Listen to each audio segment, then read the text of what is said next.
So the first thing we're going to do is do the onions. Onions can be tricky for some people. I don't think they're supposed to make you cry when you get them in your eyes, or just when you're cutting them. It can be a little uncomfortable. So I'm going to show you how I do an onion. I think it's a pretty good way to do it, though sometimes I do get a little bit in the little weepy when I'm doing this. Basically, the first step of the onion is to get the peel off. You don't eat this papery part.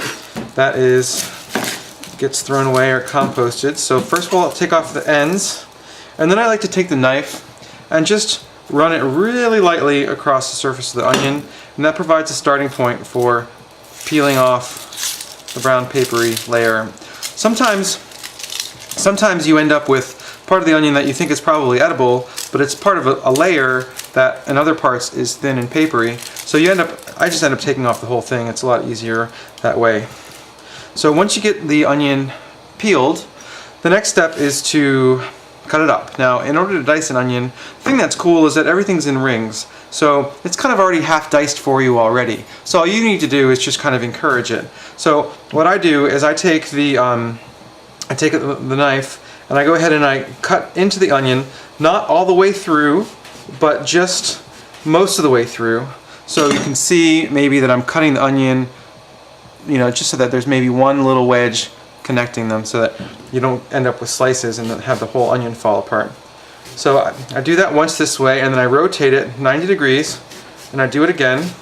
So you can see that I'm basically making cubes here, but I need to cut them all out. So basically this is ready for a bloomin' onion maybe. You've got it scored already, and you just drop it in oil and it would fry. But then I take it, cut it in half lengthwise, and then flip the flat side down and then cut it. And you can see when you do that, you end up with diced onion cubes.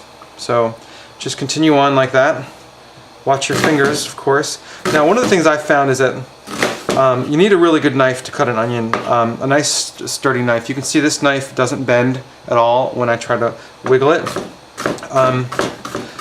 Oftentimes, if you have a serrated edge on your knife, you'll find that when you're cutting an onion, it will go diagonally, and oftentimes diagonally right into your hand.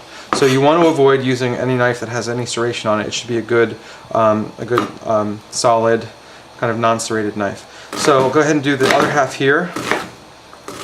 Now when I get to the end, this is the part that I didn't cut before. Remember, I left a little bit. So to keep it all together, I just put it flat and I just kind of spin it around and cut it, and you end up with onion slices. So for this soup, basically, while the beans cook, we're going to just cut up a bunch of other vegetables, and then you kind of cook those actually separately in a separate pot while the beans are finishing up, and then you just stir it all together at the end, and it ends up kind of all coming together like that. So we're just going to cut up all these different vegetables. I'll talk you through each vegetable cutting up, and then we'll go ahead and put everything together. So again, another onion, score it just lightly with the knife. Find an edge where you can peel off the papery part to expose your nice, pretty onion. If you see, this onion is like more tapered on one end, and kind of this side is bigger, this side is smaller. I put this side facing up, so that way I have a wider base, so the onion doesn't wobble while I'm cutting into it. So go ahead and cut this one up as well. Same idea, you're cutting most of the way through, leaving maybe a couple centimeters uncut. Rotate 90 degrees, do it again. Doesn't have to be perfect. And then cut it in half, and then chop, chop, chop. And I'm not yet crying. I'm feeling a little tingle in my eyes, but nothing I can't deal with. I know that some people have special goggles. There's wives' tales about being able to hold a piece of bread in your mouth, and that prevents the onion from making you cry. I think actually my theory is actually, if you're using a bad knife, you end up like ripping the onion instead of slicing it. And in ripping the onion, little bits of onion juice go spraying everywhere into your face. And that's probably, and from my guess, was where the tears come from. So if you have a better knife, then you're less likely to cry. Again, it's a theory. I could be full of shit.